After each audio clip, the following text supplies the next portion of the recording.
Hello everyone, very good evening सभी को, शुभ संध्या। और आ जाइए सभी लोग लाइव सेशन से एक बार। मैं राजीव सर, बायोलॉजी एजुकेटर, आप सभी लोगों का राजीव एकेडमी के ऑनलाइन प्लेटफॉर्म पर बहुत बहुत स्वागत करता हूं। तो दोस्तों, जैसा कि आप लोगों को पता है, इस समय शाम 7 बजे राजीव एकेडमी के यूट्यूब चैनल पर हम रोज़ लेकर आते हैं एक शानदार प्रैक्टिस सेशन। और ये प्रैक्टिस सेशन बहुत ज़्यादा हेल्पफुल होता है आप लोगों के लिए, क्योंकि इसके जितने भी क्वेश्चंस हैं वो सभी एनसीईआरटी बेस्ड टॉपिक हम करा रहे हैं। और कल का जो टॉपिक था वो the unit of life cell, और आज का हम जो टॉपिक लेके आए हैं वो cell cycle and cell division. और सेल साइकिल सेल डिवीजन के बहुत ही महत्वपूर्ण प्रश्न जो आपके एग्जाम जो अभी आप देने जा रहे हो हाल फिलहाल में, EMRS एग्जाम और BPSC एग्जाम, इन दोनों के लिए एग्जाम ओरिएंटेड क्वेश्चंस हमने कलेक्ट करे हैं और बहुत ही महत्वपूर्ण प्रश्न है, आप लोगों को बताना चाहूँगा। तो एक बार सभी साथी, सभी मित्र फटाफट सेशन से जुड़ जाएंगे और कमेंट्स के माध्यम से बता देंगे कि आप सभी लोगों तक हमारी आवाज़ और विजिबिलिटी ठीक से पहुंच रही है। If everything is okay now, अगर सारी चीज़ें ठीक ठाक हैं तो एक बार कमेंट्स के माध्यम से बता दो भाई। हम थोड़ा सा अपने बच्चों को श्योर करना चाहूँगा कि आज एप्लीकेशन पर सुबह जो क्लास हुई थी एक्चुअल में मॉलिक्यूलर बायोलॉजी की ऐप पर जो क्लास हुई थी मॉलिक्यूलर बायोलॉजी की, हमें लगता है 2 घंटे से ऊपर क्लास थी वो कंटिन्यू। तो शायद हमें लगता है वो वीडियो अभी तक अंडर प्रोसेसिंग है, वो अभी एप्लीकेशन पर अपलोड फुल्ली नहीं हो पाया है। मैं आप लोगों को शेयर करना चाहूँगा। तो बहुत सारे बच्चे हैं जो मुझे व्हाट्सएप पर मैसेजेस करे हैं और बताए हैं, पूछे हैं कि सर क्या मॉलिक्यूलर की आज क्लास चली थी, वो प्रोसेसिंग दे रहा है, अंडर प्रोसेसिंग, ओपन नहीं हो रही। बिल्कुल मेरी तरफ से भी अभी बता दूँ, मेरे मोबाइल में भी अभी ओपन नहीं हो रही है। मैंने लैपटॉप में भी खोल के देखा तो वो अंडर प्रोसेसिंग ही है। वीडियो जैसे अपलोड हो जाएगा तभी आगे की क्लास हम शेड्यूल करेंगे, अदरवाइज कल की क्लास शेड्यूल नहीं करेंगे। मॉर्निंग में हम टीम से भी एक बार कंसल्ट कर लेंगे। तो सभी लोग बिल्कुल ही परेशान ना रहे, हमने आप सभी लोगों के कमेंट्स देखे। चलिए, और दूसरी महत्वपूर्ण चीज़ मैं आप लोगों को बताना चाहूँगा कि भाई आप लोगों को इस समय हम एक राजीव एकेडमी के एप्लीकेशन पर नया और एकदम शानदार बैच स्टार्ट करे हैं। वो स्पेशली बैच डिजाइन किया गया है किसके लिए? UP TGT, UP PGT, LT grade और जीआईसी के लिए। ये डार्विन बैच न्यू बैच है। जैसे ही आप राजीव एकेडमी का एप्लीकेशन डाउनलोड करेंगे तो वहाँ पर आपको कोर्सेज वाले फोल्डर में ये बैचेस के सारे फोल्डर दिखने लगेंगे। अलग अलग 4 फोल्डर होंगे, Darwin batch, UP TGT Darwin batch, UP PGT Darwin batch, LT grade Darwin batch, GIC lecturer के लिए, इन सभी के लिए डिजाइन करा गया।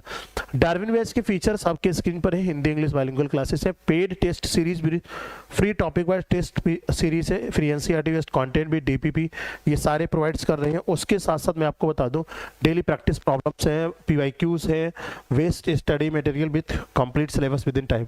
फीस में एक डिस्काउंट है स्पेसिफिक, आपको पता है जो फीस 6,999 है वो इसमें मात्र 2499 है, 2499 रुपये पे करेंगे। डार्विन बैच के लिए है। बाकी अगर कोई बैच में आप जा रहे होंगे तो हो सकता है वो 4,999 हो सकता है 3,999 हो, लेकिन डार्विन बैच जो नया और लेटेस्ट बैच है इसमें आपको डिस्काउंट इतना मिल जाएगा। तो सर जी मेरी भी मॉलिक्यूलर की क्लास ओपन नहीं हुई। भाई मैंने कहा किसी की मॉलिक्यूलर की क्लास ओपन नहीं हो रही होगी, क्योंकि उसमें कुछ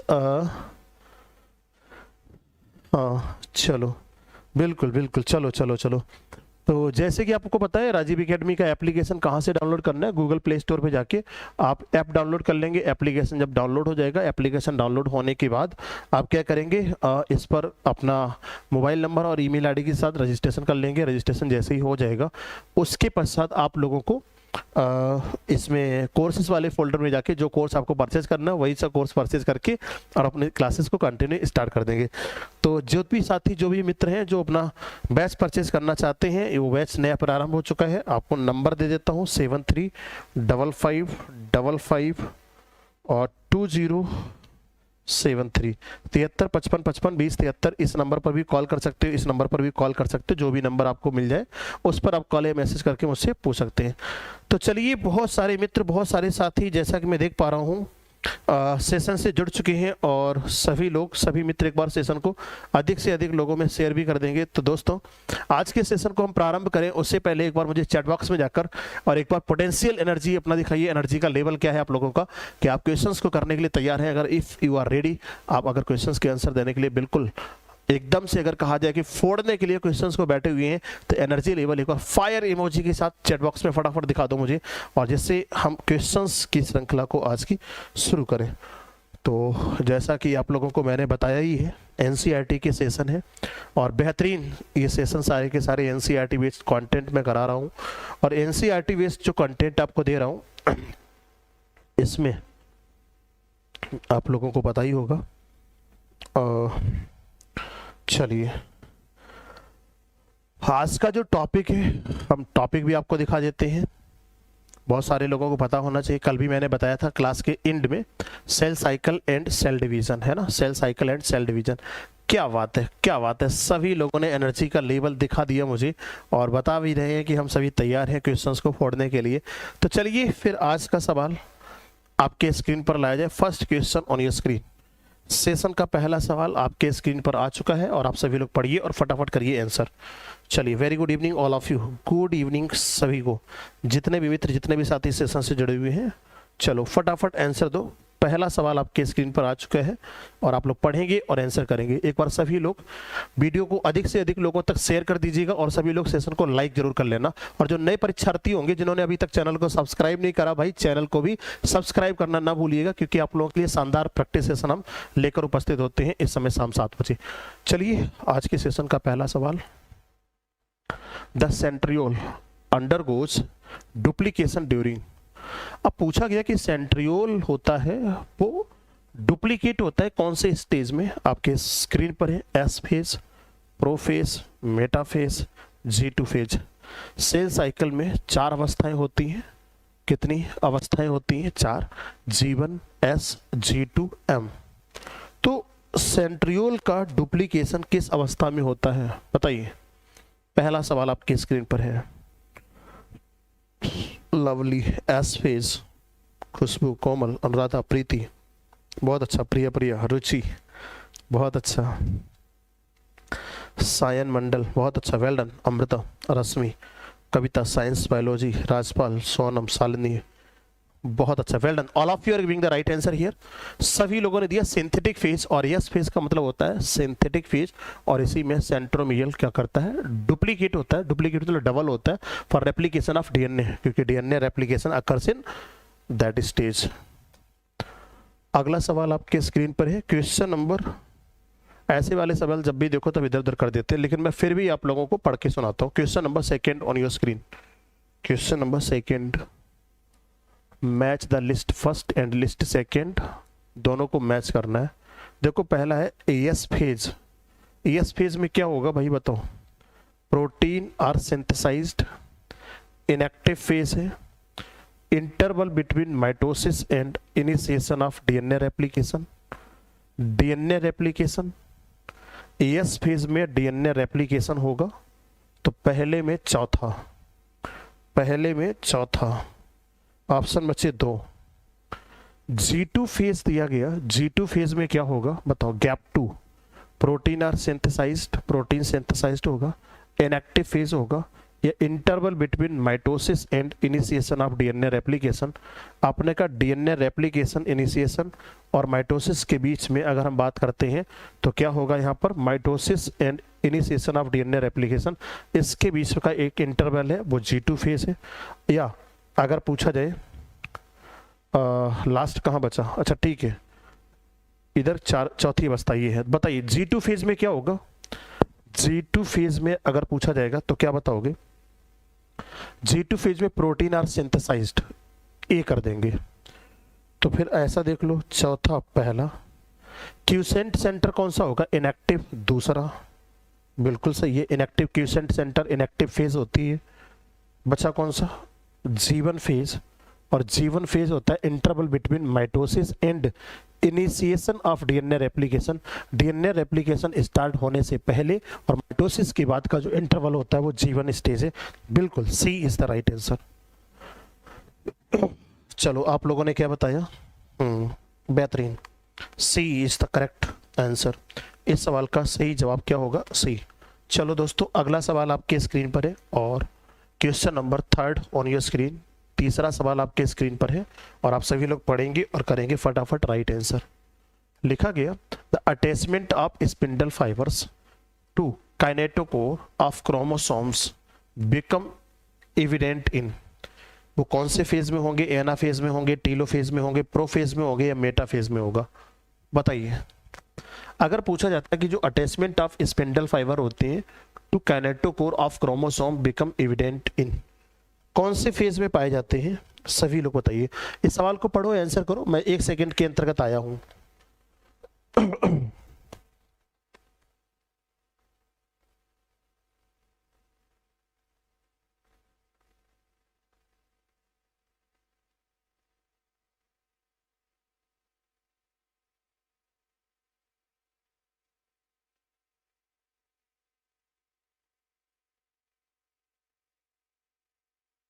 कि भाई एक्चुअल में हमारा मोबाइल हमारे पास नहीं था, तो मैंने सोचा क्यों ना हम अपना मोबाइल अपने पास ले लूं, जिससे आप लोगों के हम कमेंट्स भी पढ़ पाएंगे। चलो भाई, अब स्पिंडल फाइबर्स की अगर हम बात कर रहे हैं तो स्पिंडल फाइबर बताओ, अगर पूछा जाता है कि क्वेश्चन कौन सा है आपके पास, 3, धुरी तंतुओं का गुणसूत्र किनेटोकोर्स के जुड़ा स्पष्ट हो जाता है। देखो यहाँ पर spindle fibres, attachment of spindle fibres to kinetochore और क्रोमोसोम बिकम द एविडेंट। सबसे पहले आपको पता है कि इक्वाटोरियल प्लेट में जब क्रोमोसोम विजुअल होते हैं, जिनको हम आसानी से क्रोमोसोम को देख सकते हैं, तो आप सभी लोगों को पता है वो क्रोमोसोम विजुअल इक्वाटोरियल प्लेट में जब अरेंज होते हैं तो कौन सी अवस्था होगी, मेटाफेज में ये विजुअल होते हैं। आप लोगों ने क्या इसका आंसर करा, बेहतरीन, D, metaphase is the right answer. All of you are giving the right answer, D. अगला सवाल आपके स्क्रीन पर है, क्वेश्चन नंबर 3, और सभी लोग पढ़ेंगे, फटाफट करेंगे राइट आंसर। चलो क्वेश्चन नंबर 4 है, चौथा नंबर सवाल, और सवाल क्या कह रहा है, identify the correct statement the regarding to G1 phase यानी गैप 1 टू इंटरफेज। बताइए, identify the correct statement with regards to the G1 phase gap 1 of interphase. Interphase first, आपने कहा इंटरफेज का गैप फर्स्ट चरण जो है वो किसके संबंध में, कथन सही कौन सा है, पहचानिए। आपके ऑप्शन फर्स्ट है, recognition of cell cell components takes place, cell is metabolic active grow but does not replicate it DNA, nuclear division takes place, nuclear division हो चुका है। आपने कहा DNA synthesis and replication takes place, DNA synthesis हो चुका है, replication होगा। बताइए।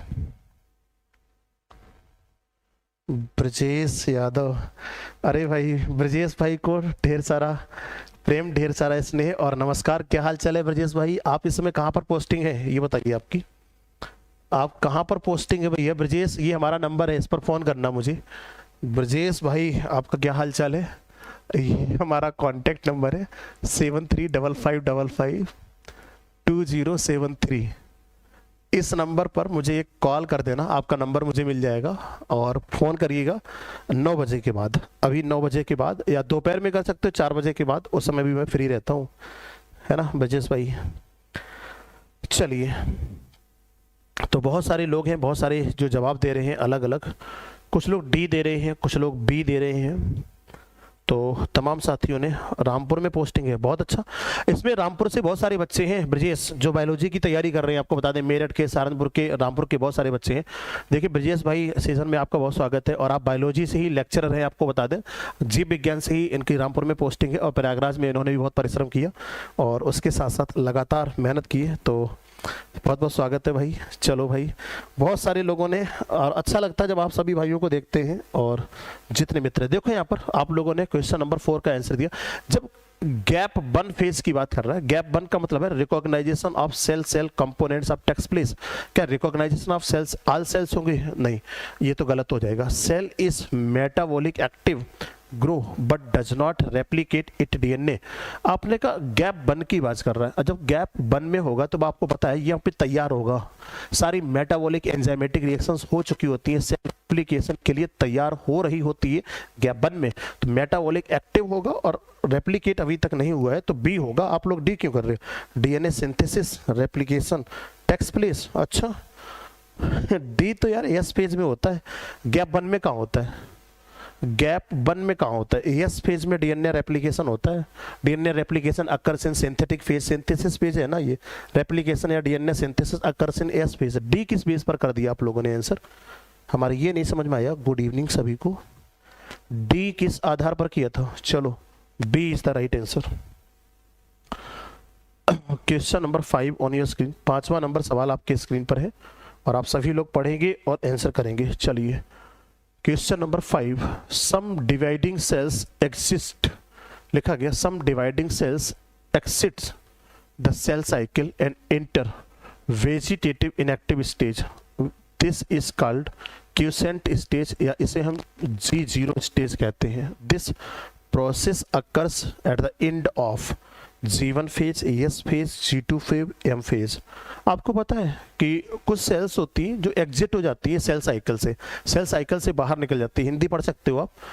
कुछ विभाजित कोशिकाएं कोशिका चक्र में मौजूद रहती हैं और कुछ कायिक निष्क्रिय अवस्था में प्रवेश करती हैं। इस शांत अवस्था G0 कहते हैं। ये प्रक्रिया अंत में होती है, किसके लास्ट में होती है बताइए? मेहर ज्योति, कुमकुम, भरपूर आशीर्वाद। चलो बताओ, कोई तो सही आंसर कर दो। सर लेफ्ट साइड से दिख नहीं रहा है। अच्छा एक सेकंड संगीता, इसको मैं शायद कुछ मैं कोशिश करता हूँ कि आपको दिखे।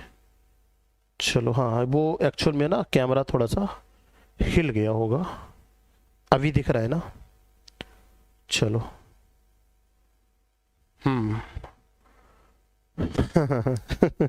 क्या बात है। कुछ लोग ए दे रहे हैं, कुछ लोग सी दे रहे हैं। कुमकुम अपनी डटी हुई है, कह रही सी। बाकी लोग ए दे रहे हैं, ए। और एक लड़की है जिसका नाम है उषा कुमारी, जिसने डी दिया है। उषा तुमने कहाँ से पढ़ा ये सवाल? और उषा तुमने 100% राइट आंसर दिया। देखो इधर, इधर देखिए इस सवाल में अगर हम बात करते हैं some dividing cells exit out cell cycle enter the vegetative inactive stage, और वेजिटेटिव इनएक्टिव स्टेज में एंटर करेंगी। और भाई G0 अगर कहलाएंगी तो G0 जो फेज होती है ना, किसके बाद होती है? AM फेज के बाद। न्यूरॉन सेल्स जैसे हैं वो इनएक्टिव सेल्स हैं, उनमें डिवीजन नहीं होता, neuron cells. Then D is the right answer. चलो भाई डी होगा। ये सब सवाल करना चाहिए, आप लोगों को समझना चाहिए। Question number 6 on your screen. Low same सवाल है, ये तो कर ही देना। सेल्स इन G0 फेज, ये G0 है ना, G0 ध्यान रखना। Enter the cell cycle, cell cycle में इंटर करेगी। सस्पेंड द सेल साइकिल में सस्पेंड होगी। टर्मिनेट द सेल साइकिल या exit the cell cycle, cell cycle से एग्जिट होगी। बताओ। निकिता आ गई है। Metabolic active what proliferation unless called so called the G0। बिल्कुल महबूब आलम, बेहतरीन। चलिए भाई इसका क्या करेंगे? ये तो कर ही देना, जब एक सवाल बता दिया एग्जिट। बहुत अच्छा, all of you are giving the right answer here. Exit the cell cycle, cell cycle से क्या होगा? बाहर निकलेगा। Next question on your screen. देखो ये सवाल तो बहुत इजी है। इस सवाल को तो आप लोग ऐसे केवल देख लोगे और गोला ऑटोमेटिकली क्या हो जाएगा? काला हो जाएगा। नज़र से घूर दोगे गोला काला हो जाएगा, क्योंकि ये सवाल आपके एकदम से दिमाग में छपा हुआ है और कुछ नहीं है इसमें, बस केवल एक बार देखो और करेक्ट कर दो। The correct sequence of phases of cell cycle, cell cycle का करेक्ट सीक्वेंस, इसमें कोई रोकेगा नहीं। देख लेना भाई, G1 G2 M S S G1 G2 M, G1 S G2 M, M G1 G2 S। Which is the right answer? That सवाल C। All of you are giving the right answer। चलिए C आपने कहा C, G1 S G2 M। चलिए growth phase 1, synthetic phase, growth phase 2 और meiosis या mitotic phase. बेहतरीन सवाल, most important सवाल फॉर EMRS और BPSC और ऑल, अगर कहा जाए कि TGT PGT exams. When cell has settled DNA, आपने कहा when cell has stalled DNA replication fork, which check point the should be predominant activated. जब सेल में DNA की प्रकृति का कांटा रुक जाता है, सेटल हो जाती है, अगर पूछा जाता है, then replication fork of DNA check point should be the predominantly active. बताओ कौन सा होगा? वो G ऐसे होना चाहिए ना, ये गलत ऑप्शन बना दिया, इसको मैं ऐसे बना देता हूँ G1/S और इसका होगा G2/M और इसका M है बोथ G2/M एंड हाँ, चलो कह रहे दोनों अवस्था होगी, है ना। कुछ ऑप्शंस में इधर गड़बड़ कर दिया लिखने में, ये स्लैश और बन इन लोगों ने बाद में लगा दिया। बताइए वैसे कौन सा होगा, विच is the right answer. Both, both तो नहीं होगी। सुस्मिता, राखी कुमारी सी, रश्मि ए, बताओ भाई। प्रीति चौधरी बता रहे हैं जीवन, हाँ ठीक है, इंटरफेस एंड माइटोटिक फेज, ठीक है। G2M होगा। Nikita, well done.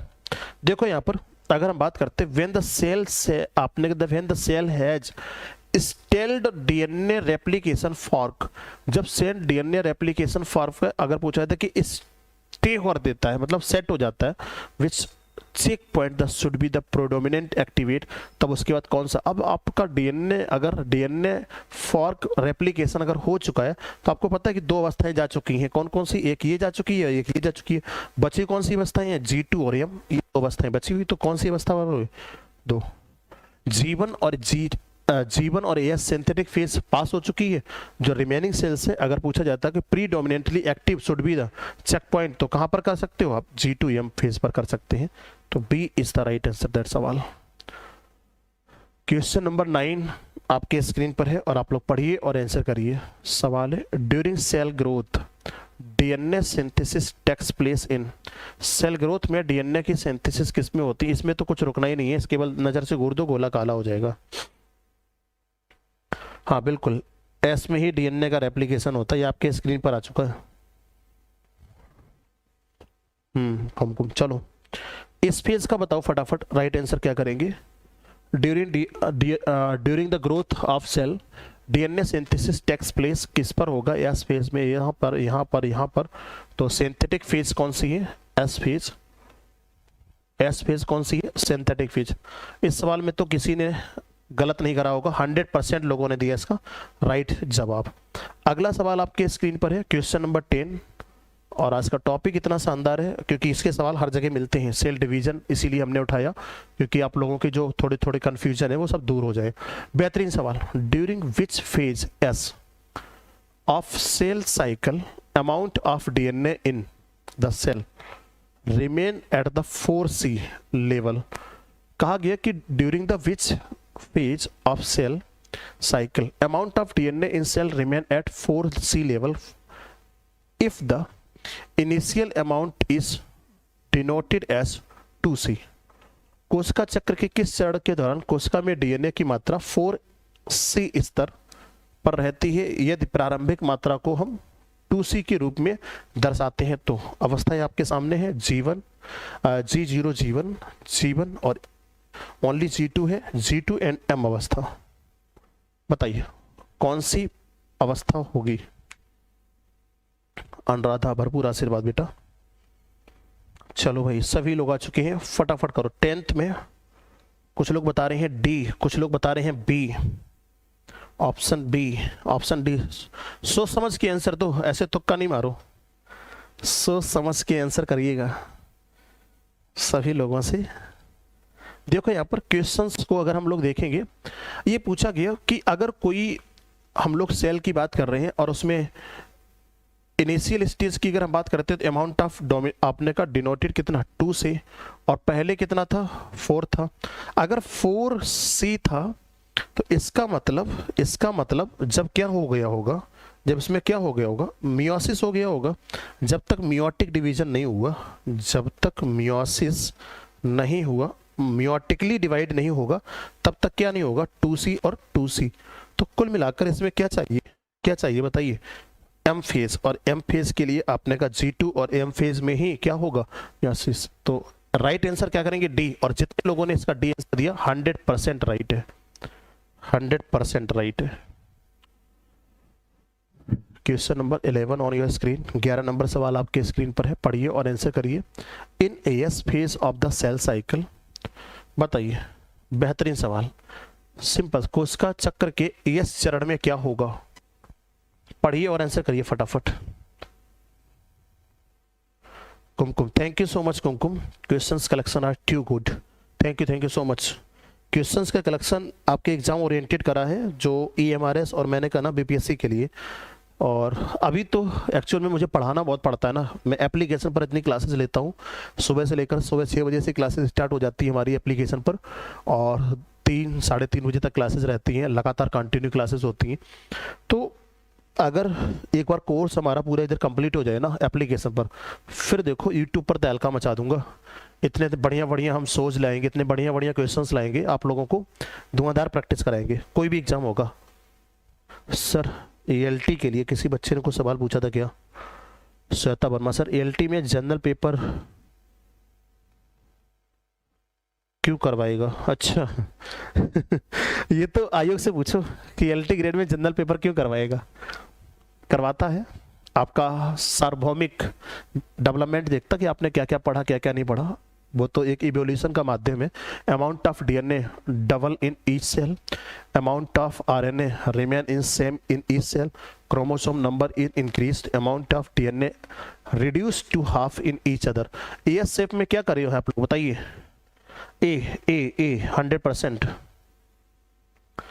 Rupali Vishwakarma, offline classes कहाँ होती हैं आपकी? प्रयागराज में होती थी, अभी वर्तमान समय में नहीं होती हैं।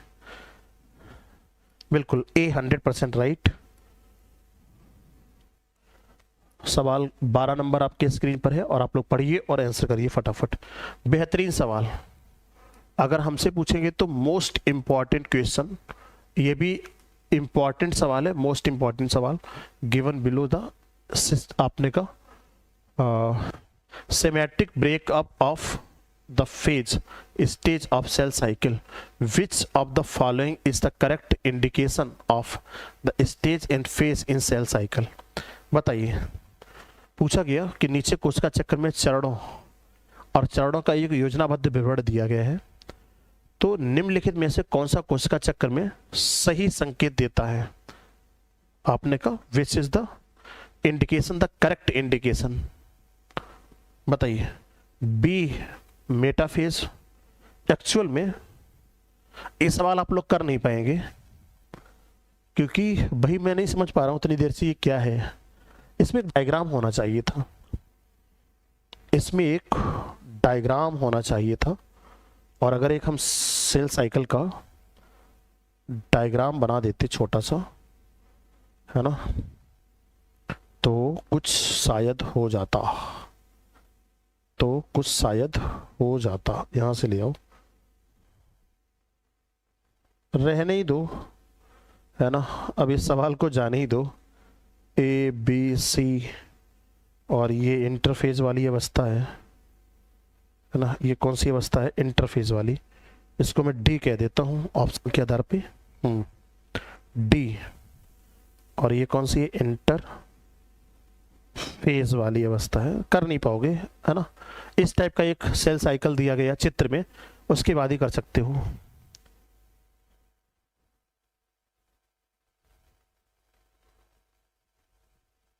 हाँ बिल्कुल, नीट 2019 का सवाल था। चलो भाई बताओ, इसका कर पाओगे क्या? कोई कर पाएगा क्या? हाँ चलो, कुल मिलाकर आपको अब डी अवस्था जो दिख रही है ना, वो इंटरफेस सिंथेटिक अवस्था दिख रही है ना। डी जो मैंने एक इंडिकेशन दिया वो किसके लिए? इंटरफेज। और इंटरफेज कौन सी है? सिंथेटिक फेज है। डी होगा राइट आंसर। एक साइकिल का डायग्राम इनको लगाना चाहिए था। जैसे अगर कोई हमारे टाइपिस्ट अगर ऐसे होते हैं, उनको बताना पड़ेगा भाई, अगर कोई चित्र है तो उस चित्र को उठा के चिपका दो। हम कह रहे जरूरी नहीं कि आप बनाओ डायग्राम, डायग्राम को फोटो खींच के ना उसकी चिपका दो, उस पर क्या फर्क पड़ता है, बना सकते हैं, लेकिन कोई नहीं। Question number 13 on your screen, 13 number सवाल आपके स्क्रीन पर है। भाई बहुत सारे बच्चे कमेंट कर रहे हैं इतने बड़े बड़े, और कमेंट अगर मैं देखूंगा तो पढ़ाऊंगा कब, है ना। कोई भी क्वेरी है, कोई भी सवाल है तो आप इसको बाद में करा देना। सर एलटी में जनरल पेपर कौन पढ़ाएगा? श्वेता वर्मा, बेटा एलटी में जनरल पेपर अभी जब एलटी की वैकेंसी आएगी तब मैं पढ़वा लूंगा, अभी नहीं। और उसके लिए अलग से फीस लूंगा, आपको बता दूं। इस फीस में उसकी कोई फीस इंक्लूड नहीं है, ये केवल टीजीटी पीजीटी बायोलॉजी की फीस है, इसमें कोई फीस इंक्लूडेड नहीं है। At what stage of the cell cycle are histone protein synthesized in eukaryotic cell? बढ़िया सवाल है, बेहतरीन क्वेश्चन है, बताइए। सवाल तो इससे पहले वाला भी बहुत अच्छा था, लेकिन एक्चुअल में आजकल एनसीईआरटी के क्वेश्चंस डायग्राम देखकर बहुत सारे पूछता है ना, इसलिए। चलो भाई बताइए, फटाफट आंसर करो। प्रीति दिल विल लेकर घूम रही है, हाँ कहाँ लेकर घूम रही है? तबीयत सही कर लो बेटा, तुम्हें बुखार उखार आ गया। During the G2 stage of prophase, during S phase, during entire phases, आपने कहा ड्यूरिंग इंटायर प्रोफेज या during telophase. Histone protein synthesized in which stage of cell cycle? Antariksh, S phase. Antariksh ने सही बताया है, बाकी लोगों ने पता नहीं किसने किसने बताया, जिसने जिसने बी बताया उन सभी लोगों ने सही दिया। कुछ नाम तो मेरे चेहरे पे आ जाते, जल्दी से देख लेता हूँ, है ना।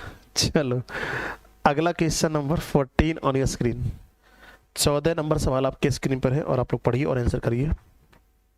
इन द सोमैटिक सेल साइकिल, बताइए सोमैटिक सेल साइकिल में क्या होगा?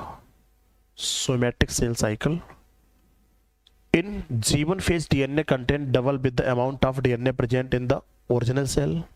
DNA replication takes place in S phase. A short interphase is followed by the long mitotic phase.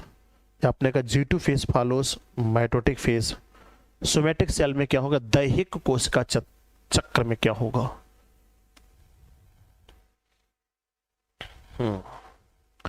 Buffering, कुमकुम की हमेशा बफरिंग होने लगती है, बाकी तो कहीं नहीं होती है। तुम्हारे यहाँ नेटवर्क इशू है कुमकुम इसी टाइम पर, है ना? जैसे हमारे यहाँ 9 बजे नेटवर्क इशू रहता था, वैसे आपके यहाँ ये इतने टाइम पर नेटवर्क इशू हो जाता है, लेकिन कोई दिक्कत नहीं। आप अपना थोड़ा सा नेटवर्क सही कर लेंगे तो सारी चीज़ें सही हो जाएंगी, डोंट वरी। बताओ भाई, अगर पूछा जाता है सोमैटिक सेल्स में क्या होगा?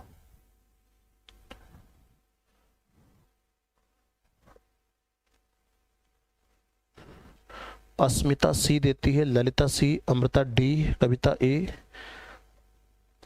अतहर अंसारी बी, रश्मि बी और अंतरिक्ष बी दिए हैं। कई लोगों ने बी दिया, बिल्कुल। देखो यहाँ पर in G one phase DNA content double in amount of DNA. G one में अमाउंट ऑफ डीएनए डबल होगा क्या? नहीं होगा। DNA replication takes place in S phase, बिल्कुल 100% होगा। A short interphase is followed a long mitotic, आपने कहा छोटी होती क्या? नहीं। G2 फेज ऑल आपने कहा G2 phase following the mitotic phase, आपने कहा G2 phase following the mitotic phase. जब सोमैटिक है तो उसमें माइटोटिक होगा ही नहीं, आपने कहा केवल कौन सी होगी? बी, क्योंकि जर्मिनल सेल होती तब माइटोटिक डिवीजन होगा, इसमें ना मियासिस होगा ही नहीं। Which of the following occurs more than 1 and less than 5 in chromosome? Chromosome में निम्नलिखित में से कौन सा 1 से अधिक और 5 से कम होता है? क्रोमोसोम में बताओ, क्रोमोसोम में कौन है वो जो 1 से अधिक और किससे? बताओ, 1 से अधिक और 5 से कम होता है? क्रोमैटिड्स। क्रोमैटिड कितने होते हैं क्रोमोसोम में? क्रोमैटिड कितने होते हैं बताओ? Chromosome, centromere, telomere. 1 से अधिक हो और 5 से कम हो। Chromatid, number of chromatid 2। गुणसूत्र में कितना क्रोमैटिड होगा? 2। क्रोमोसोम कितने होते हैं आपने कहा? क्रोमैटिड, एक क्रोमोसोम में 2 क्रोमैटिड होंगे, तो 2 में अगर बात करेंगे तो कितने हो जाएंगे? 4 नहीं, 2 क्रोमैटिड्स होंगे, ठीक है। क्रोमोसोम का नंबर सिंगल होगा। सेंट्रोमियर का नंबर कितना होगा? सेंट्रोमियर का मतलब नंबर कितना होगा? आपने कहा 2। टीलोमियर का नंबर कितना होगा? टीलोमियर का नंबर कितना हो सकता है? End of each chromatid, each chromatid के एंड पर अगर हम बात करते तो 4 होगा, तो किसका नंबर होगा? 4, telomere. D is the right answer. कितने लोगों ने किया? Telomere have GC rich region, हाँ बहुत अच्छा। जितने लोगों ने टीलोमियर दिया करेक्ट आंसर होगा। Next question on your screen. 16 number सवाल आपके स्क्रीन पर है और आप लोग पढ़िए और करिए फटाफट आंसर। क्वेश्चन कह रहा है during cell division in apical meristem nuclear membrane appears. अगर पूछा जाता कि शीर्षस्थ विभज्योतक में कोशिका विभाजन के दौरान केंद्रक झिल्ली प्रकट होती है किसमें? न्यूक्लियर मेम्ब्रेन अपीयर होती है कौन से? मेटाफेज, एनाफेज, टीलोफेज या साइटोकाइनेसिस। किसमें डिसअपियर होती है और किसमें रिपेयर होती है बता दो बस इतना। न्यूक्लियर मेम्ब्रेन दो चीजें कहां पर बताएंगे, एक तो बताएंगे डिसअपियर्ड कहां पर होती है और एक बताएंगे री अपीयर्ड कहां पर होती है। दोनों सवाल के आंसर करेंगे, डिसअपियर्ड और रिपेयर्ड। बताओ रिपेयर कहां पर होती है, डिसअपियर कहां पर होती है? ठीक है, बहुत अच्छा। टीलोफेज में क्या होता है? टीलोफेज में क्या होगा? रिपेयर। ठीक है, आपने के अपीयर्स हो जाती है, रिपेयर हो गया, माना कि रिपेयर हो गया। अब मुझे बताओ डिसअपियर कौन सी अवस्था में होगी? Metaphase, anaphase, cytokinesis. लिख के बता दो। Disappear in late prophase. अतः वेरी गुड, आपने कहा किसमें होगी? प्रोफेज। इसमें है नहीं, वैसे आप बता सकते हो अर्ली प्रोफेज या लेट प्रोफेज, तो किसमें बताएंगे? Late prophase. चलिए, सवाल बहुत पूछा जाता है, न्यूक्लियर मेम्ब्रेन या सेल ऑर्गेनल्स कहां पर डिसअपियर होते हैं, कहां पर अपीयर होते हैं। बेहतरीन सवाल, और पेपर में आएगा जरूर, मैं बता दूं आपसे, पेपर में आएगा जरूर ये क्वेश्चन। इसलिए हमने most important 8 chromosome 2n in each cell during the interphase of किसके? Mitosis. If the number of chromosome at the G1 phase is 8, what would be the number of chromosome after S phase? S phase के बाद कितने number होंगे बताओ? फल मक्खी के प्रत्येक कोशिका में 8 गुणसूत्र 2n होते हैं। माइटोसिस के इंटरफेस के दौरान जीवन चरण में गुणसूत्रों की संख्या 8 है, तो S चरण के बाद गुणसूत्रों की संख्या क्या होगी? 8 16 4 32। Lovely. Appear in telomere and disappear in prophase. बहुत अच्छा, वेल डन, क्या बात है Sushma, Anuradha. All of you are giving the 100% right answer here, और सभी लोगों ने इसका सही जवाब दिया। Answer is goes to that question 8। आपने कहा अगर हम बात करते हैं किस अवस्था की, फ्रूट फ्लाई के इंटरफेज में अगर माइटोसिस हो रही है, तो उस कंडीशन में नंबर ऑफ क्रोमोसोम कितने रहेंगे? उतने ही रहेंगे जब तक किस अवस्था, क्योंकि यहाँ पर कौन सी फेज की बात कर रहा है बताओ? कौन सी फेज की बात कर रहा है? एस फेज की बात कर रहा है। अगर यम फेज में चला जाता, अच्छा और आगे चला जाऊं थोड़ा सा मैं, अगर यम फेज में पूछ ले तो बताओ, अगर मैं कह दूं कि यम फेज में नंबर क्या होगा, तो बताओ भैया जरा, यम फेज में कितना होगा? लिख के बताओ मुझे, कमेंट बॉक्स में फटाफट लिख के बताओ यम फेज में कितना होगा। यम फेज में और बता दो मुझे।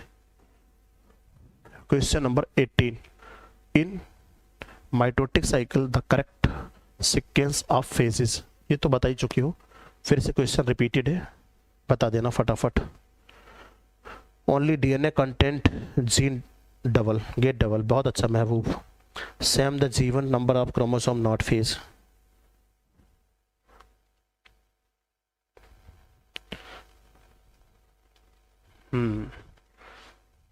डबल होगा तो एम फेज में कितना हो जाएगा? 16।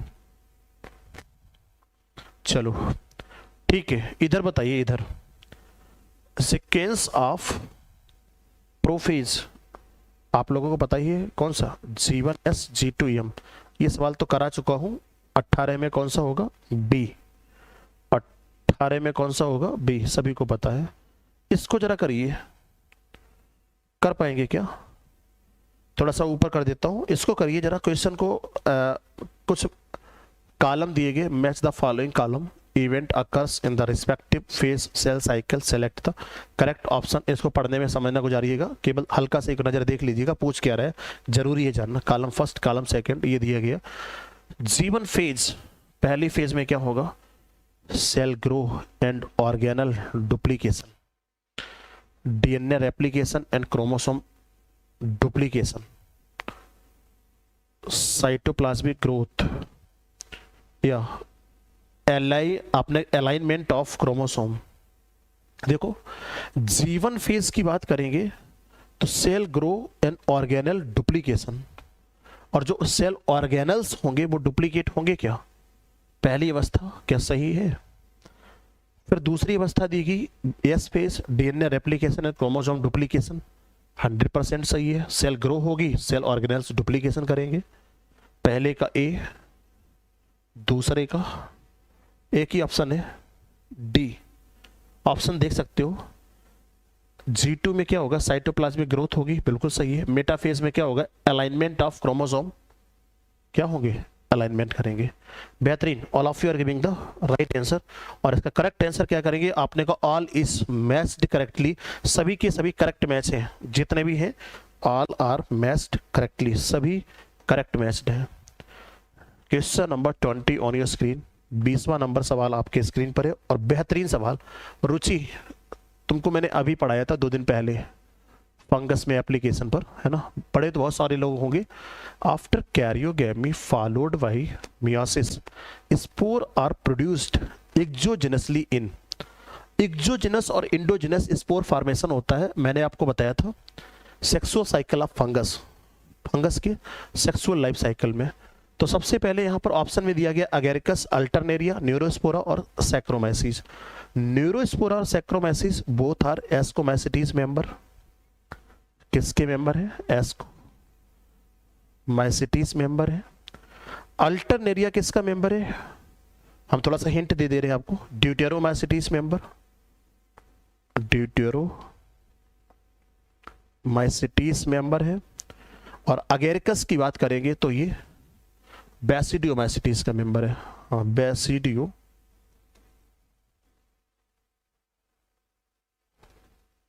माइसिटीज मेंबर है। अब बताओ इसका सही जवाब क्या होगा? जानना चाहूंगा कितने लोग करते हैं। एस्कोस्पोर ऑफ, हाँ, zygospore, endospore, agaricus and penicillium exospore. ठीक है, बैसिडियोमाइसिटीज अगेरिकस, एस्कोमाइसिटीज इंडोजिनस होते हैं, बैसिडियोमाइसिटीज एक्सोजिनस होते हैं। बेहतरीन, अगेरिकस, बैसिडियोमाइसिटीज एक्सोजिनस। बहुत अच्छा Ruchi, well done, you give the correct answer. Radha, बहुत अच्छा। सभी लोगों ने, जितने भी साथी हैं, सभी लोगों ने 100% इस सवाल का करेक्ट आंसर दिया। देखो, सबसे पहले तो बता दूं, अल्टरनेरिया ड्यूटेरोमाइसिटीज है। ड्यूटेरोमाइसिटीज आपको पता है इम्परफेक्टाई फंजाई कहलाता है, क्योंकि इसमें सेक्सुअल रिप्रोडक्शन टोटली एब्सेंट होता है। सेक्सुअल रिप्रोडक्शन की अगर हम बात करेंगे तो सेक्सुअल रिप्रोडक्शन क्या होता है? एब्सेंस। एस्कोमाइसिटीज में कैसे स्पोर का फॉर्मेशन होता है? तो इसमें इंडोजिनस बनते हैं। कैसे बनते हैं? इंडोजिनस स्पोर का फॉर्मेशन होता है। और जबकि एक्सोजेनस पूछा गया तो एक्सोजेनस किसमें होते हैं? बैसिडियोमाइसिटीज। बैसिडियोमाइसिटीज में स्पोर जो बनेंगे, जो अगर बात करते हैं कि मियो स्पोर्स बनेंगे, वो मियो स्पोर्स कैसे होंगे? Exogenous meiospores are form in basidiomycetes. Then answer is goes to agaricus. Next question on your screen, question number 21 आपके स्क्रीन पर है और सभी लोग पढ़ेंगे और करेंगे फटाफट राइट आंसर। 21वां सवाल, एनाफेज प्रोमोटिंग कॉम्प्लेक्स। बेहतरीन सवाल।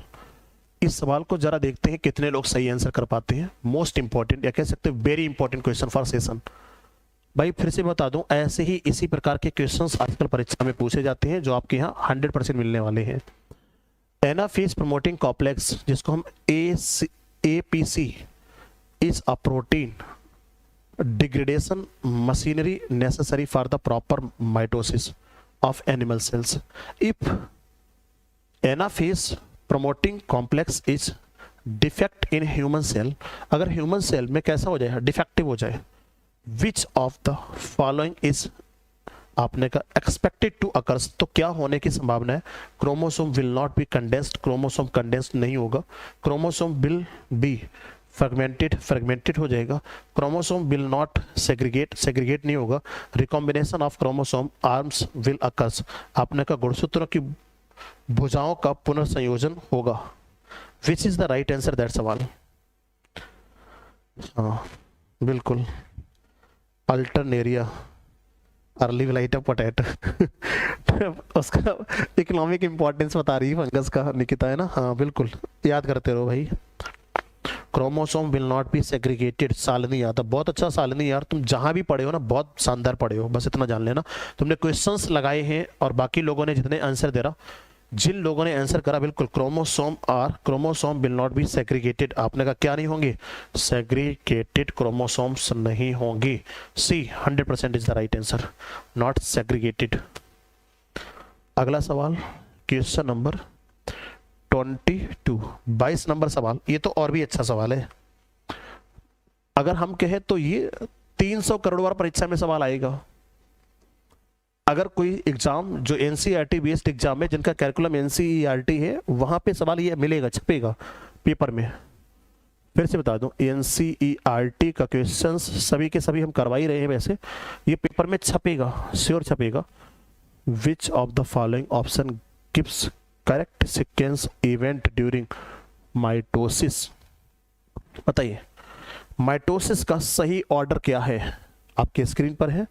Condensation, nuclear membrane disassembly, crossing over, segregation, telophase.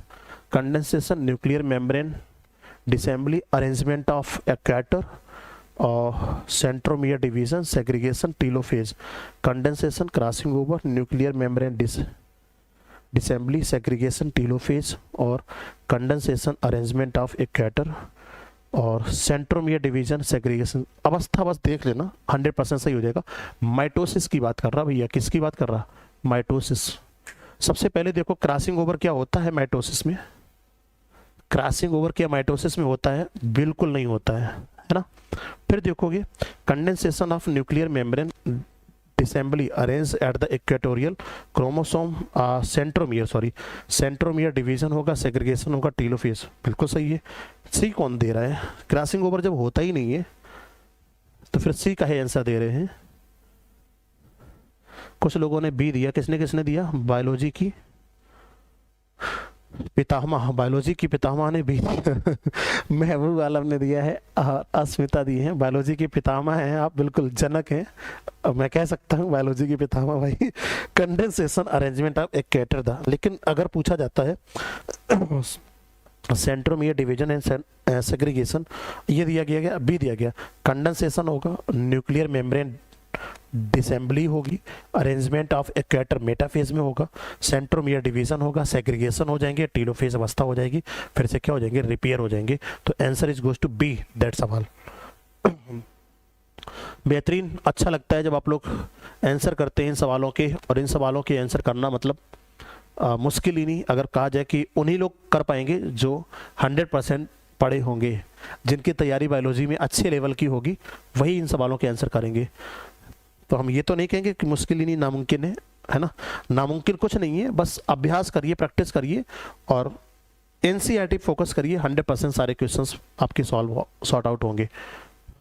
Which of the following is not a characteristic feature during mitosis of somatic cells? Not characteristic feature पूछा गया। Disappearance of nucleolus, chromosome movement, synapsis और spindle fibre. दैहिक कोशिकाओं में mitosis के दौरान, सबसे पहले सवाल पकड़ा करो, माइटोसिस के दौरान कौन सा विशिष्ट लक्षण नहीं है? बनाइए, कौन सा लक्षण नहीं है? राधा, साधना, कोमल, सी, रुचि, सुषमा, है ना, ऋचा, अमृता, साकिब हसन रजिया, प्रीति चौधरी, अंतरिक्ष, राजपाल।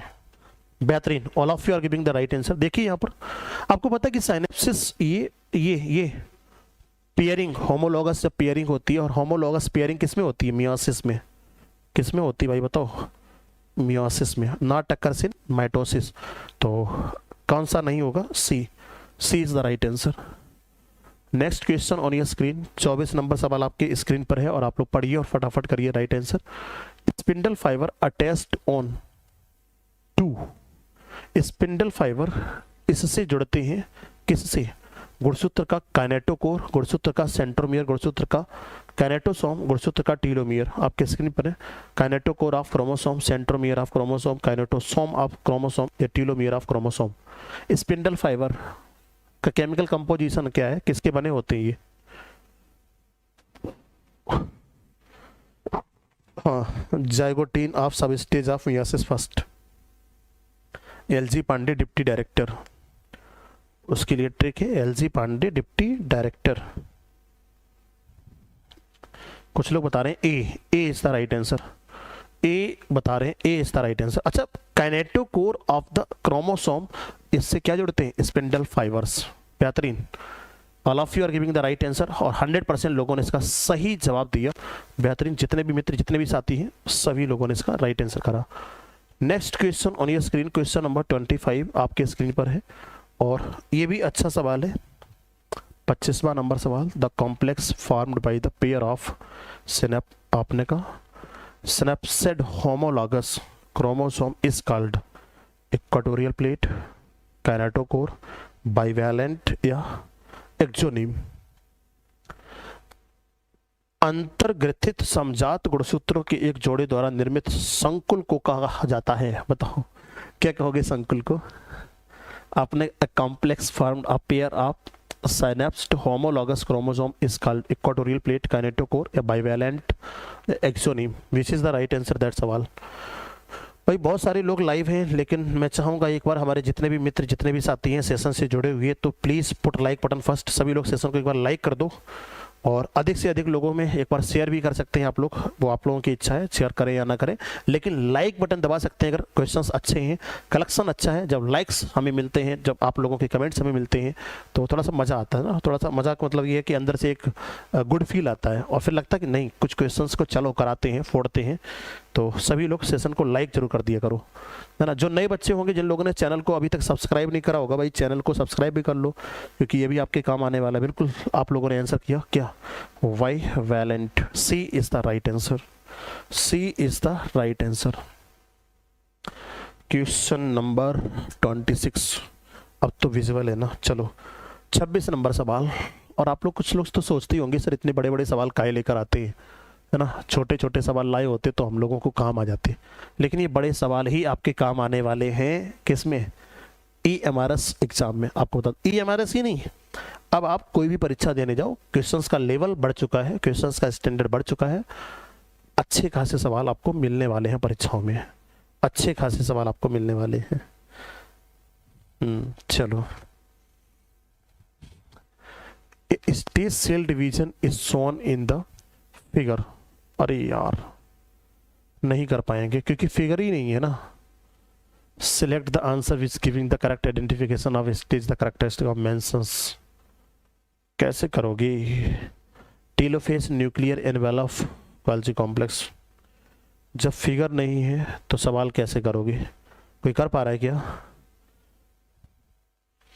हाँ डायग्राम तो है ही नहीं सर इसका। हाँ बिल्कुल, फिगर कहाँ गया? हमारे टाइपिस्ट महोदय फिगर को खा गए। इतना अच्छा सवाल था।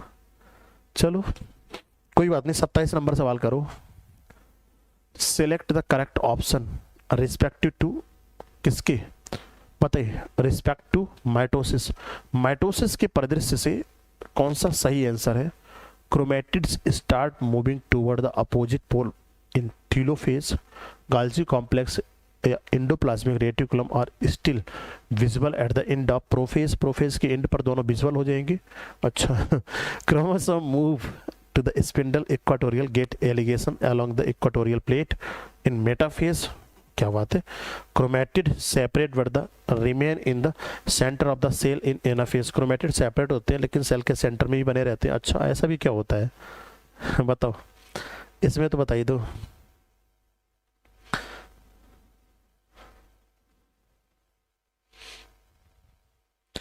चलो कर लिया करो। अविज्ञा कुमारी, हेलो सर पीजीटी जूलॉजी में बॉटनी आएगा क्या? अविज्ञा, यूपी टीजीटी पीजीटी अगर देना जाओगे तो जूलॉजी बॉटनी दोनों आएगा। आपने किसी से भी एमएससी करा हो।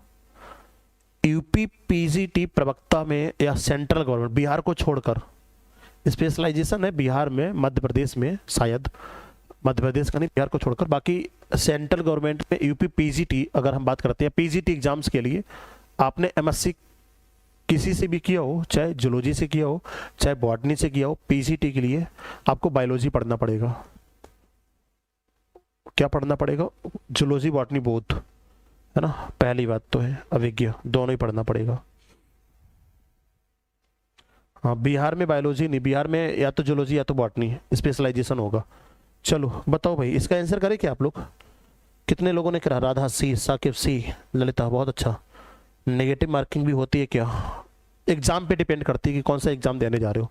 बेहतरीन भाई। Chromosome move to the spindle equator, get aligned along equatorial plate in metaphase. Metaphase stage में इक्वाटोरियल प्लेट पर क्रोमोसोम बढ़िया से सज जाते हैं। इसको आप देख सकते हो कहाँ कहाँ पे कैसे कैसे क्रोमोसोम सजे हुए हैं। चलिए next question on your screen, question number 28। During mitosis endoplasmic reticulum and nucleus being disappear, ये डिसअपियर होंगे at late prophase, early metaphase, late metaphase, early prophase. कहां पर होंगे डिसअपियर? आपके स्क्रीन पर है सवाल। सर EMRS में बॉटनी और जूलॉजी दोनों आएगा।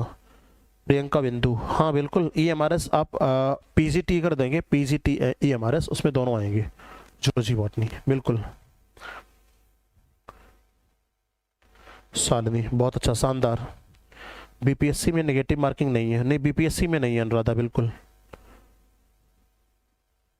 सर जी क्लास कंटिन्यू चलेगा ना please? Anupama, class continue application पर चलता है, यहाँ पर तो केवल प्रैक्टिस होती है। हाँ UP TGT PGT में भी नेगेटिव मार्किंग नहीं है, ALT ग्रेड में है। किसमें? ALT में है नेगेटिव मार्किंग, इस वाले में नेगेटिव मार्किंग है LT में। बताओ भाई question number 28 on your screen, और 28वां नंबर सवाल आपके स्क्रीन पर है। फटाफट बताइए इसका राइट आंसर क्या करेंगे। अगर पूछा था ड्यूरिंग माइटोसिस एंडोप्लाज्मिक रेटिकुलम और nucleus being to disappear at the, किस में होंगे? लेट प्रोफेज में, अर्ली मेटाफेज में, लेट मेटाफेज में, अर्ली प्रोफेज में। भाई प्रोफेज अवस्था में ही होंगे और अर्ली प्रोफेज में ही होंगे। जब अर्ली प्रोफेज अवस्था में ये होगी उसके पश्चात क्या होगी? सबसे पहले ये विजुअल होंगे, विजुअल होने के पश्चात फिर मेटाफेज में इक्वाटोरियल प्लेट पर सज जाते हैं। लेट प्रोफेज कुछ लोग कर रहे होंगे। कितना क्वेश्चन और है? अभी सवाल 10 और है, अभी 10 सवाल और है। अर्ली प्रोफेज टोटल कराऊंगा 40 सवाल।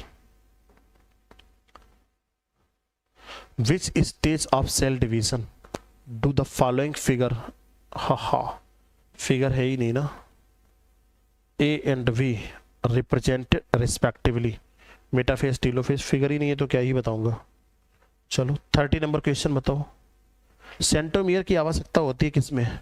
Centromere is required for the movement of chromosome toward the pole, cytoplasmic cleavage, crossing over या ट्रांसक्रिप्शन।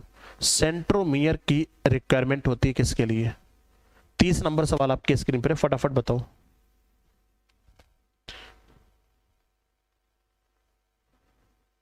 हाँ बिल्कुल, कंडेंसेशन ऑफ क्रोमेटिन मटेरियल।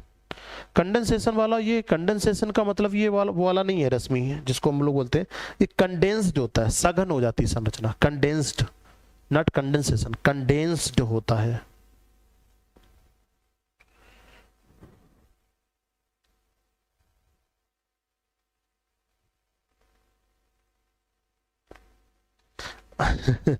आप बीच बीच में हा क्यों करते हो?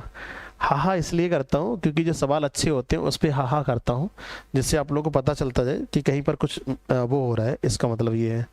बिल्कुल कह रहे बीच बीच में हा क्यों करते हो? हा करने में अच्छा लगता है। Movement of chromosome toward the pole, चलो ए, हा क्यों करते हैं? हाँ इसलिए करता रहता हूँ जैसे आप लोग पढ़ते रहो कंटिन्यू। 31 नंबर सवाल। If you are provide with root tip of onion your class are asked to count the chromosome which of the following stage can you must conveniently look into. अगर पूछा जाए कि यदि एक अपनी कक्षा में, यदि आपकी कक्षा में आपको प्याज की जड़ों की नोक प्रदान कर दी जाए, टिप का मतलब एक प्याज की जड़ का नोक प्रदान कर दी जाए, ठीक है, और गुणसूत्रों की गिनती करने के लिए कहा जाता है, तो आप निम्नलिखित में से कौन से चरण में आसानी से उसको देख सकते हो? मेटाफेज, टीलोफेज, एनोफेज, प्रोफेज, बताओ भाई।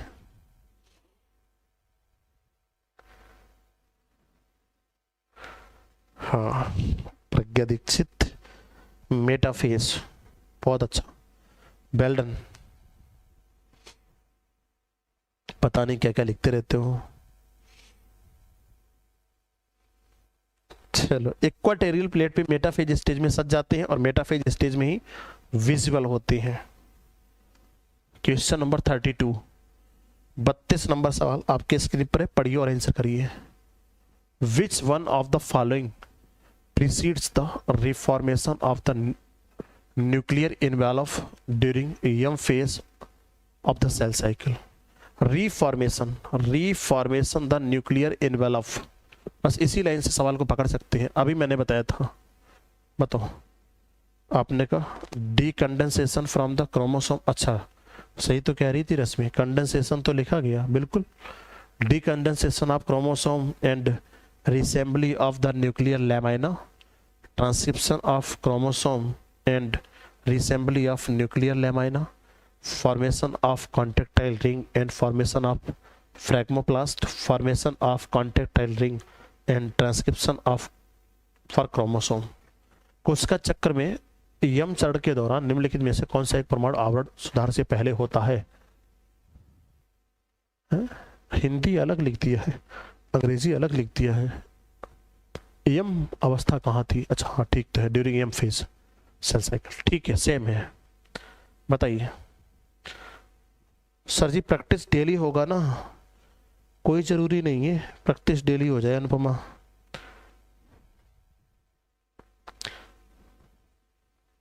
नहीं रश्मि यू आर राइट, कंडेंसेशन होता है बिल्कुल। बताइए भाई क्या होगा इसका? Proceeding the reformation of the nuclear envelope, ये कब होगा? डिकंडेंसेशन ऑफ क्रोमोसोम, जब क्रोमोसोम का डिकंडेंसेशन होगा तो रिलीजिंग द आपने का न्यूक्लियर लेमाइना, तब न्यूक्लियर लेमाइना का फॉर्मेशन होगा या ट्रांसक्रिप्शन के बाद, तो इसका भी ए होगा right answer. The condensation from the chromatin chromosome and reassembling the nuclear lamina. अगर हम बात करते हैं क्वेश्चन नंबर कौन सा है आपका, बताइए भाई। बिल्कुल 32 ए इज द राइट आंसर। आप लोगों ने क्या किया? चलो अगला सवाल आपके स्क्रीन पर है, बस थोड़े से सवाल और हैं, कर लो अच्छे से। Mitotic spindle is mainly compost of which protein? बेहतरीन सवाल है और मुझे पता बता नहीं पाएंगे आप लोग, ये भी हम गारंटी देते हैं, ये भी हम गारंटी देते हैं बता नहीं पाएंगे। अब मैं इसको देखूंगा केवल। 33 नंबर का सबसे पहले जरा आंसर देना, कौन करेगा और सही आंसर करना। एक्टिन है, मायोसिन है, एक्टोमायोसिन है और मायोग्लोबिन है। मैं जानना चाहूंगा कौन सही आंसर देगा जरा इस सवाल का, मैं देख रहा हूं, बताइए जरा 33 नंबर का सही आंसर कौन है? दशरथ प्रसाद सिंह। 33 में महबूब आलम ने ए दिया, ललिता ने ए दिया, शालिनी ने मायोसिन लिखा और राधा वर्मा ने एक्टिन दिया। अच्छा ठीक है, मैं ये कह दूं ठीक है, बहुत सारे लोगों ने करा आंसर, ठीक है। इनमें से अगर मैं ये कह दूं कि एक यहां पर मैं और लिख देता हूं, अगर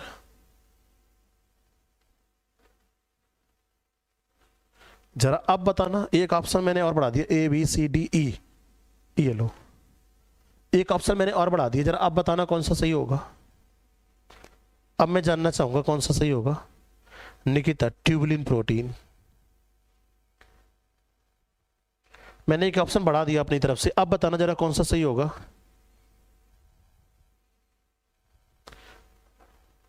tubular protein.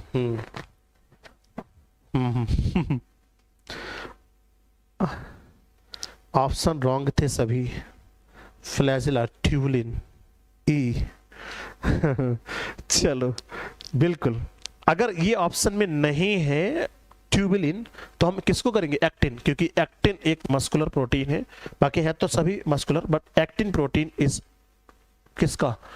Type of tubulin protein, लेकिन सही आंसर इसका क्या होगा? ट्यूबुलिन। इसीलिए मैंने कहा था कोई नहीं बताएगा, लेकिन निकिता ने फिर भी बताया। Well done Nikita, you give the right answer, 100% true. Next question, वैसे तो एक्टिन सही है आपके ऑप्शंस के आधार पर। Next option on your screen, best material for the study of mitosis in laboratory is anther root tip leaf tip ovary.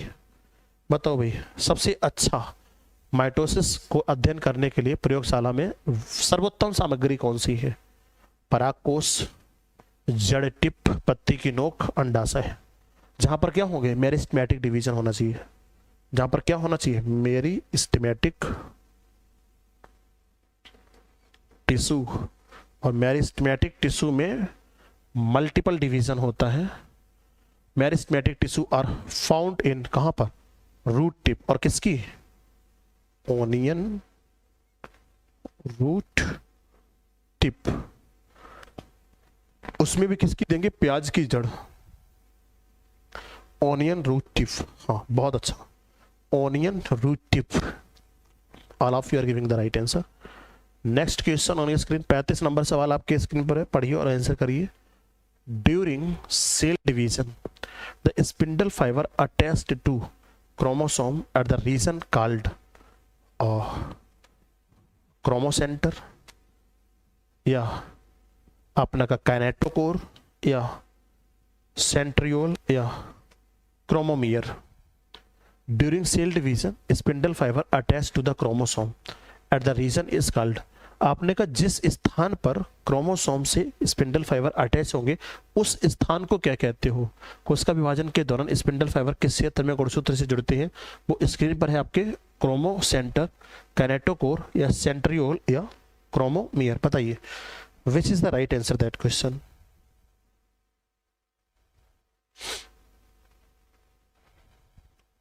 कई बार करवाया है, जबकि आप लोगों को कई बार करवाया है आप लोगों को ये सवाल, बहुत अच्छा, बेहतरीन, प्रिया प्रिया और Ruchi, Rajphal, all of you are giving the right answer that सवाल। कई बार करा आप लोगों ने, kinetochore, spindle fibre attached on kinetochore. 36 number सवाल, कितने लोग सही करेंगे। मोस्ट इंपॉर्टेंट ही लिखूंगा इस सवाल को भी। How many meiotic division are needs for single cell to make 128 cell.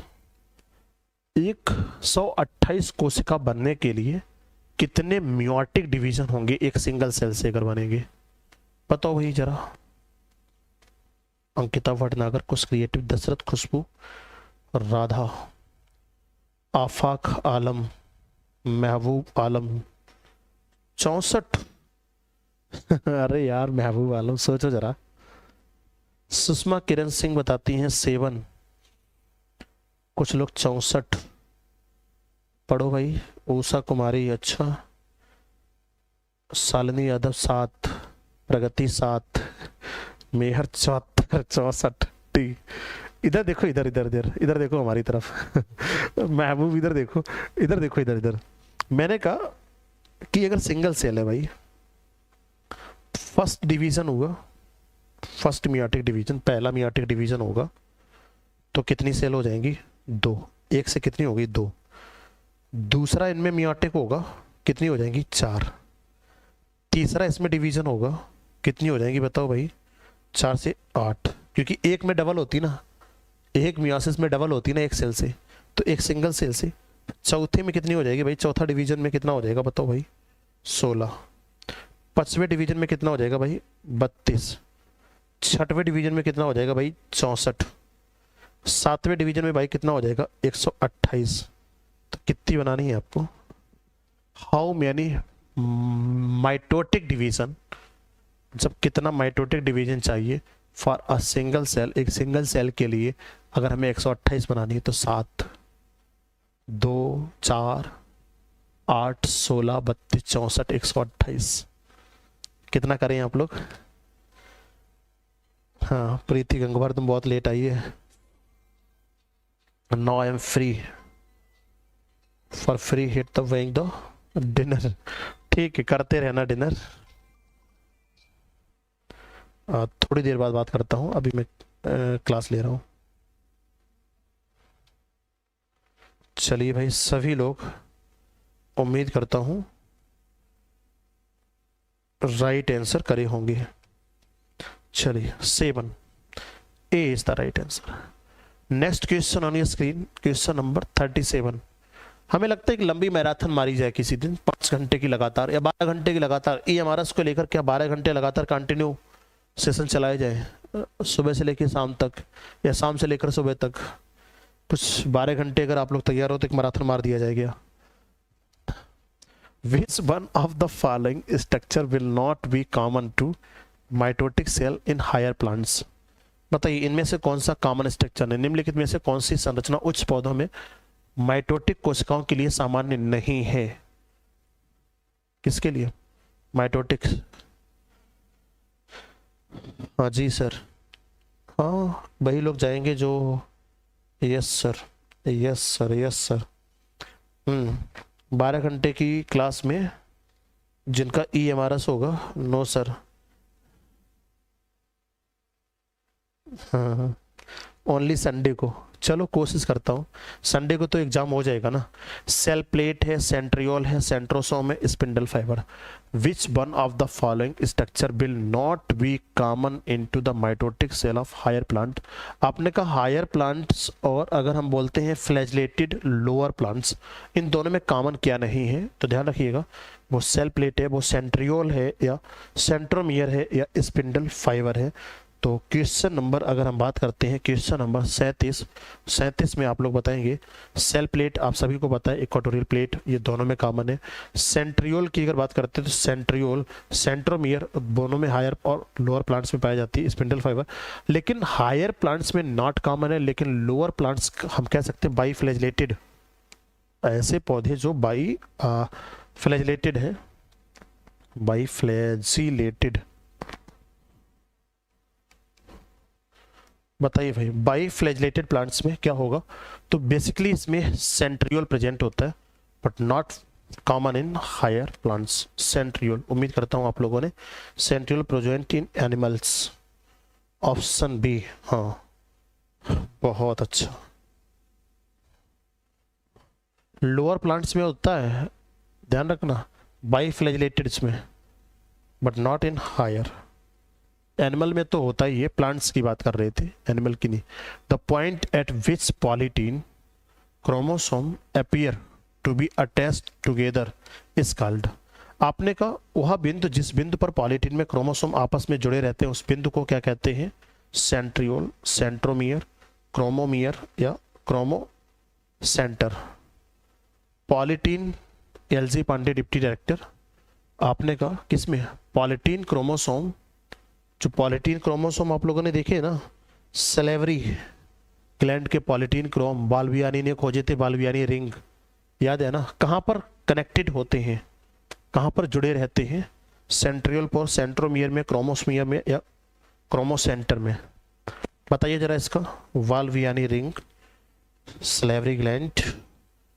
हाँ, कोई नहीं देगा राइट आंसर क्या? ललिता कल करवा दो।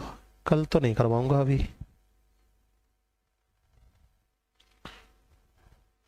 कोई तो दे दो इसका सही आंसर, कोई नहीं कर पाएगा क्या? सलेवरी ग्लैंड ऑफ इंसेक्टा, ठीक है अंतरिक्ष। आंसर बताओ ना क्या होगा? सेंट्रोमियर, डिप्लोटीन, सुषमा भी। चलो यार, कितना मतलब, देखो इधर, सेंट्रोमियर रुचि, अच्छा, क्रोमोमियर शालिनी, इतना सोच समझ के आंसर दियो। ऊषा डी, निकिता भी। मैं जब तक नहीं बोलूंगा जब तक सबके सब बच्चे लिख के नहीं दे देंगे। और ऊषा कुमारी ने जवाब दिया है राइट, ऊषा कुमारी ने दिया है, और सयन मंडल ने दिया है। कुछ ही लोगों ने सही जवाब दिया। देखो यहाँ पर, देखिए यहाँ पर, बिल्कुल। अगर हम बाल्बियानी रिंग की बात करते तो आप सभी को पता है कि बाल्बियानी रिंग जो है वो इस प्रकार का एक स्ट्रक्चर होता है ना, और इसमें जो जितने भी क्रोमोसोम होते हैं सारे के सारे कहाँ पर, सारे के सारे कहाँ पर शो होते हैं, तो ध्यान रखना ये क्रोमो सेंटर पर शो होते हैं। D is the right answer. बहुत कम लोगों ने इस सवाल का जवाब दे पाया था। चलो भाई, best stage of observe phase size and number of chromosome is, ये तो बता ही दोगे। Interphase, metaphase, prophase, telophase. Easy और महत्वपूर्ण सवाल। सुषमा कुछ लिख के हटा ली है। क्रोमोमियर नहीं, क्रोमोसेंटर होगा कोमल। हाँ, chromocenter. Metaphase, metaphase, metaphase, metaphase. All of you are giving the right answer, metaphase.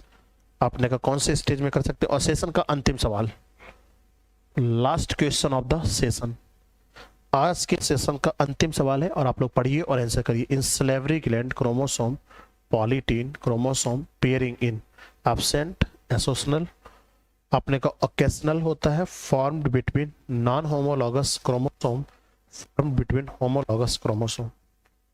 बताइए, हमने मार्कर को चिपका दिया है। Which is the right answer? सेप एनाफेज में होता है। मैं वो क्या बात कर रहे यार, कौन सा सेप एनाफेज में होता है? अभी मैं दिखाता हूँ एक बार सबसे सवाल। मैं अब बस 1 सेकंड के बाद मैं अभी आपको दिखाता हूँ वो वाला सवाल।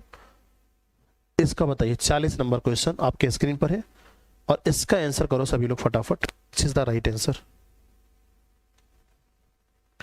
Question number 40 on your screen और इसका बताएंगे विच is the right answer that question. 40 number. ठीक है, मैं अभी मैं देखता हूं उस सवाल को वापस। सयन मंडल डी बता रहे हैं, सरिता द्वार डी बता रहे हैं, बायोलॉजी के पितामह बी बता रहे हैं। अरे यार, प्रज्ञा दीक्षित डी बता रहे हैं। उषा तुम्हारा ये सवाल गलत है, रश्मि सही है, राइट। चलो देखो यहाँ पर बिल्कुल, salivary gland of chromosome polytene chromosome pairing is absent, क्या एब्सेंट होगी? ओकेशनल होगी। फॉर्म बिटवीन नॉन होमोलॉगस या form between homologous chromosome, homologous chromosome के बीच में ये आपने का क्या होती है? संयुग्मन होता है। तो then answer is goes to D. सबसे पहले तो देखो कि इसका सही जवाब क्या होगा? डी। इस क्वेश्चन में क्या पूछा था भाई, देखो जरा, मैं वो वाला best stage of observe shape of size and number of chromosome. Says shape size number chromosome को अगर देखना है तो कोई दिक्कत नहीं, मेटाफेज में देख सकते हो, है ना। आकार आकृति संख्या निरीक्षण करने के लिए सर्वोत्तम मेटाफेज इक्वाटोरियल प्लेट पर बढ़िया सजे रहते हैं। अब सारा का सारा अपीयर कर सकते हो, देयर इज नो इशू, है ना, इसमें कोई भी इशू नहीं होगा। तो जितने भी मित्र, जितने भी साथी से सेशन से जुड़े, सभी लोगों को सेशन से जुड़ने के लिए बहुत बहुत धन्यवाद। और आप सभी लोग, कल का टॉपिक बता दूं भाई, कल हमें लगता है आप लोगों को,